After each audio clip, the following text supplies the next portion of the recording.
So this morning I talked to you a little bit about SDS, how it's kind of come to be a little bit, why you guys have me all here for supervisor training today. Part of it is we did a couple of audits last summer and found out that our field staff that all come to safety day were actually really good about being able to find products, look up the SDS sheets, understood what the SDS sheets were and how to use them. When it came to grabbing a supervisor, or those of us that probably should know better a little bit, it was a little rough. So that's why you guys all have me here today. And when we talk about products and chemicals, everybody gets the image in their head of hazmat suits and chemical gloves and respirators, and that's not always the case when we talk about the use of SDS. This is just normal products that we interact with on a daily basis that we find in the workplace. So it could be something as simple as ink toner or whiteout, hand sanitizer, all of that stuff that we might find in the workplace. So part of this is the MSDS Online is a tool that we use for like emergencies, all right? I get it in my eyes, I'm off to the doctor's going to want to know how to treat me. That SDS sheet's going to have that information in there. My soapbox that I can't get on enough about is making sure that we use this tool ahead of time if we get a new product. So Chris Stempa is got a leak out at the wastewater plant. Let's say the digester's leaking, okay? Which would be a bad thing, right? Okay, so Chris is up all night trying to figure out how am I going to stop this leak. I don't know what to do. And we as supervisors, this is I think where we kind of fall short a little bit, is we dream up of a product. So say you're watching infomercials and Flex Seal, all right? Oh my God, the cure-all for fixing leaks. So Chris is like, hey, I've got this new product. Just buys the product, hands it to the guys, go fix the leak, and off they go, okay? The problem is we don't think about ahead of time, what do they need for PPE and how should they be using that product? We might find some directions on the label on the bottle itself or on the product, but the true how we're going to protect ourselves as far as proper PPE is going to be found in that SDS sheet. So I've seen this time and time again, just my short little deal as being the safety guy, that we get real excited about a product and we don't do the follow-up making sure that we're using it the right way and protecting the employees. We just kind of send them out with it because we got the cure-all product that's going to fix it. So keep that in the back burner and just keep thinking about that. So what I want to do today a little bit is we're going to look up some products. So I ask this every time. I don't see anybody from finance here, correct? Do you do payroll? No. Okay, well we're going to pick on you anyways. Why don't you come on up? I don't know your name. Kelly. Kelly, come on up. All right, so Kelly. Never raise your hand. Jerry can come with me. This is good because everybody needs to know how to do this. So why don't you come up here and take a seat at the computer here. We have you up front, but it's not too bad. So what we want to do is we're going to try and find this product. All right. Yeah. Any library employees in here? Okay, so we don't have to worry about them. In your sheets, you guys. Oh, they're just not speaking up. All right. They don't want to get picked on. I won't pick on you too bad. All right, so in your sheets, library has a different intranet homepage than what we all see for most of us at the city. So that'll get you the link to the MSDS online site. All right, that's all it is, a link to get to the website. Everybody else, you have the same thing. Hopefully you're familiar with where to find it. It's on the intranet homepage. You scroll across the top ribbons. It's right there next to EAP and city policies, I think. So if you click on that link, that'll bring it up. And so what Kelly's doing is she's entering in the search bar whiteout. And she actually spelled white correctly. So we'll see what she finds.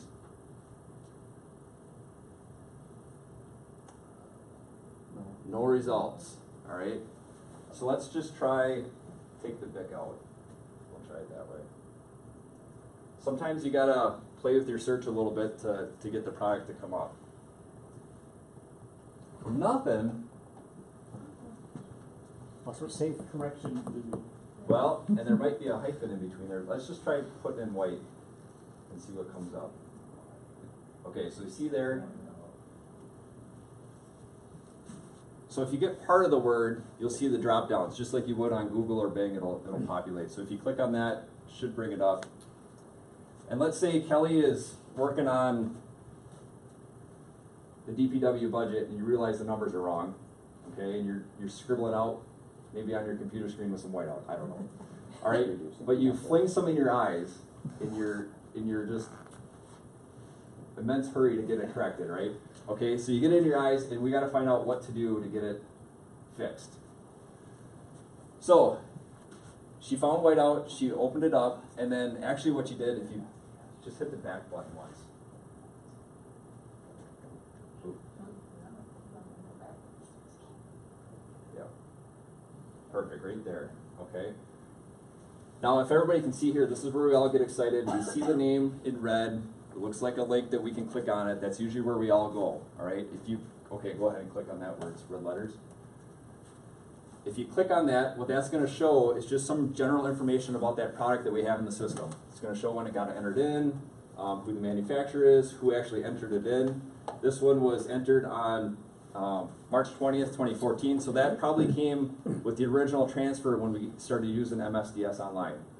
A lot of probably what you're going to see is my name, Kim's name, or Kendall Kinky, who does a lot of our SDS audits out at MSB. So Kendall's kind of the keeper by that. So if you don't care about that, actually if you scroll down just a little bit more, Kelly, you can see some of the locations where we have whiteout, okay? So if it's just at City Hall, you're only going to see City Hall highlighted. If it's at citywide, you're going to see all the locations highlighted there. As far as what we're looking for the SDS, if you scroll back up, we're looking for the PDF. So if you click on the PDF, then if you expand that out so we can all see it, perfect. All right. There's 16 categories in the SDS sheets. All right. I think this one is for just whiteout has 4 pages.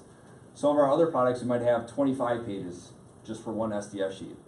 And there's a lot of stuff in there, okay? So 16 categories. If you guys walk away with section 4 and section 8 after today, that's awesome. Because section 4 is the first aid measures, what to do if you get it in your eyes, what to do if you get it in your skin or ingest it or whatever. And then section 8 is all of the proper handling, procedures, PPE, all that good stuff, all right? So that's probably the meat and potatoes of what most of us are gonna use it for. All the other stuff is what to do if we get a spill, if it interacts with another product, if you send somebody to the hospital and you're stapling that SDS sheet to their chest, the doc's probably going to pull off and use a whole bunch of those other sections to make sure that we're treating our patient the right way. Did it recommend some type of PPE vapor mask to use whiteout? Yeah, it might have. So which ones do we take seriously, which ones do we ignore? Great question. Thank you. So let's go back, let's get to our section 4 part first, and then I'll come back and address the other one. We shall keep gloves in our desk. Yeah. So if she gets it in her eyes, we're going to wash with copious amounts of water for several minutes. There's a fire term right there, copious amounts. Contact a physician if irritation persists, okay? Some common sense stuff there with that. As far as the PPE, so if you scroll down to section 8, let's take a look. All right, respiratory protection. A NIOSH approved respirator with organic vapor cartridge if exposure limits are exceeded when hauling bulk. So it'll probably tell you in there, each of these products has a permissible exposure limit to it. Sitting at our desk and making a correction on a document, we're not exceeding that permissible exposure limit. But hauling in bulk, manufacturing, transfer, whatever, they're probably going to have that type of protection needed. If that makes sense. So if we're getting a 55-gallon drum, You're making a lot. that's a lot of whiteout. Okay, great, perfect, Kelly, thank you. We might start one. All right, so one other example I'm going to run through here. Yeah. A lot of fire here. So let's say Rudy. Okay, Rudy, I can pick on you because let's say your review doesn't go real good this year, okay?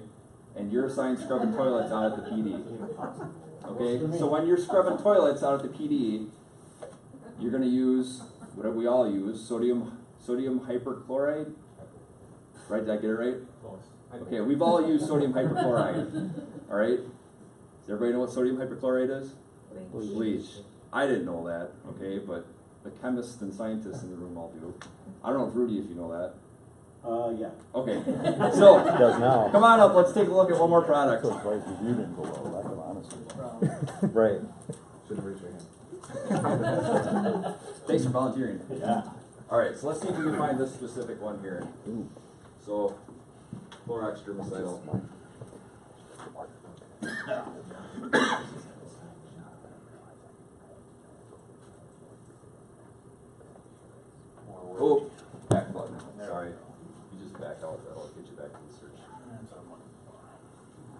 Yeah, maybe there's some PPE. What do you guys think, Kathy? We just don't- Yeah. There we go. That's Try to fleet them there. But I watched Blaze doing it without me knowing. I don't Was that Doc? how we got got into into it. I don't even know what the process is. Carry on. That sounds My good. first exposure was when we got that epoxy seal put on the doors. I think we went through the process of that. And I don't remember 100%. Crystal Remember we had a whole process in the Sandhouse guys when they did that? Or just That our Clorox? streets was all sealing up. I didn't see any people.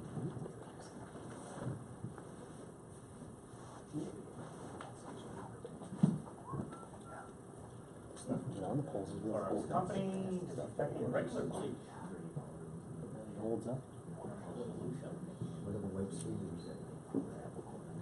Which way let's try germicidal. We use those. I wasn't there the next day. Ah, there we go. Alright, so we're looking for Clorox germicidal bleach. And I wanna make sure you got the right PPE on while you're scrubbing toilets, right? Cause we wanna make sure we're protected that way. So you know what section you're headed to? No. Section 8, okay, so that's safe handling and procedures. So this one's just for bleach is 10 pages long. But as he scrolls down through section 8, you can see eye and face protection, skin protection, respiratory protection if needed. So it's all right there. The other thing is, I don't know if it's in section 8 or maybe section 10. Let's say Mike's review doesn't go as good as Rudy's as well, and Mike's like, hey, when I get assigned scrubbing toilets out at MSB, I've got this awesome Drano product that we use instead of bleach, okay? Is that a good thing or a bad thing? Can I use those two products together? No, does anybody know what happens if we combine those two? Chemical bomb. Yeah, so we make chlorine gas out of it. So, which are just common household products that we've all either had around the shop or around the fire station. I don't know if you guys have it out at the PD. Bad example. I always pick on the fire guys when they're here.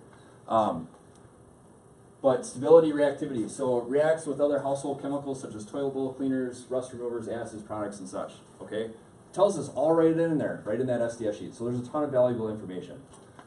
The point I'm trying to drive home is it's really not scary products that we're using. Some of this is just general stuff that we have at home. So a follow-up with this, as well as what you guys have in your packets, there's a mobile link. So we all have access to this. You guys can add it onto your phone if you want. The idea being that you've got access to the MSDS online site with you wherever you go.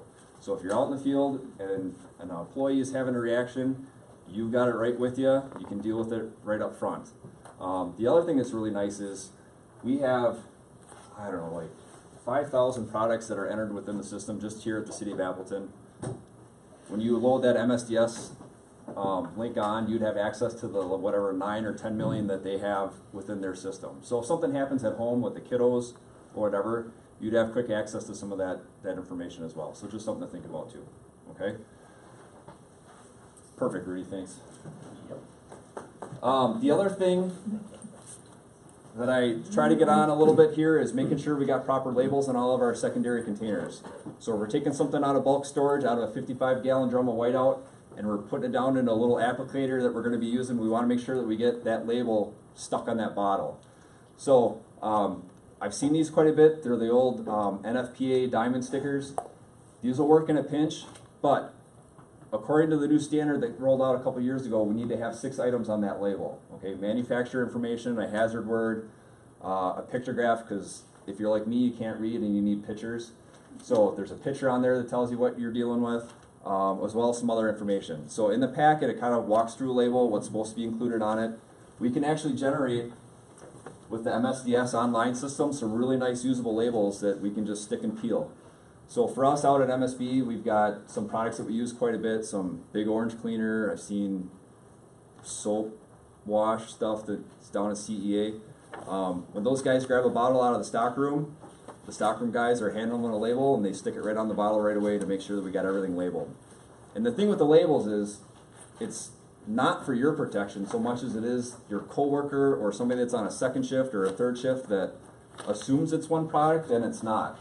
So all my water guys know what this is just by the color of it. It says green, and that's pretty obvious that it's green. But if you're a firefighter, you probably know that this is also hydrant paint. I'm assuming it's hydrant paint, but it could be epoxy, it could be glue or adhesive or whatever, okay? So we want to make sure that we're using our products the right way and know what's in our containers. And this is probably something that we're never going to be 100% compliant with, but boy, I'd really like to see us trying to get there, okay? The labels make it super easy. And here, bottles can be dirty. I always say the Lord made dirt, dirt don't hurt. But we got to have labels that we can legibly read to know what's in there for our coworkers and be able to communicate to them as to what's going on in that bottle, all right? And if I can't make here's my mimosa part. If I can't make my example any better than this, all right? I found this one camping. I'm not going to tell you if it was my campsite or not, all right? You can tell the kind of campground I go to. So, vodka bottle, probably came out of bulk storage, all right? Down to a secondary container for distribution, all right? So, what's wrong with this? What? What's empty? Yeah, sorry. Best answer of the day. Okay. Wow. It's vodka, right? Vodka's vodka. No, it's not. I don't claim to be a professional drinker, but there's a big deal, a big swing in vodkas, right? So if it's Gordon's or Fleshman's, I'm probably putting this in with 55 gallons of fruit and making Wapatui with it. All right. If it's Kettle One or Grey Goose, I'm making a martini. So both vodka, two completely different uses, right? You guys follow? So even if it says bleach, it might be a different bleach product or concentration or whatever. So we just got to make sure that we're getting our stuff properly labeled. So here's my pun, if I can't make it any clearer than vodka. So, any questions as far as the MSDS online, labels, generating labels, sheets, any of that such? So, you guys all have homework to go home and sit down at the desk and find a product, whatever it is around the office, and try looking up a product, okay? If you find that, and we've had this happen quite a bit too, if you find that the product that you grab isn't in the system, don't panic. All I need is a photo of the label, and we can add that in the system with a couple of clicks. Okay, so you can send that to me, or you can send it to Kendall or Kim Camp down at HR. It's a really simple deal to add in products. Okay? All right. Thank you.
expensive. So eating fruits and veggies can be better than not.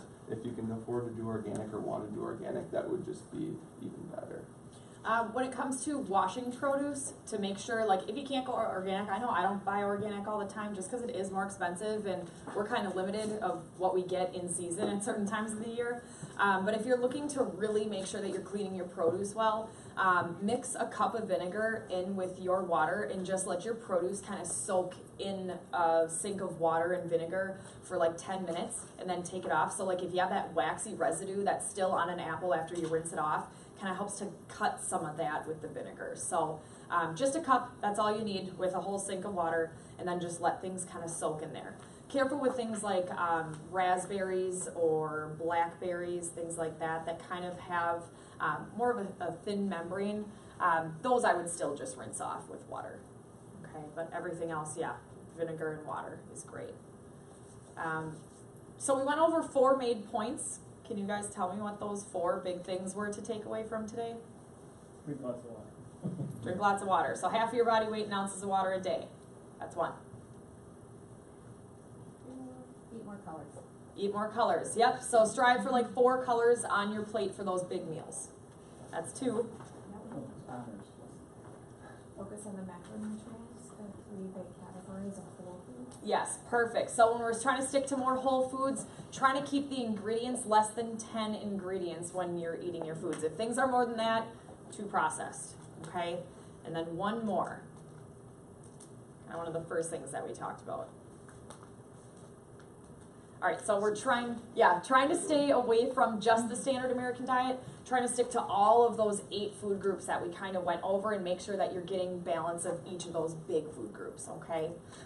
So those are kind of the main things. Are there any other questions at all? All right, so just a couple things that might help. Are any of you familiar with Pinterest? Yes? No? Okay. If you go to our website, which I put right here, scroll all the way to the bottom and you'll see a little red icon next to all of our social media icons that it has a little white P on it.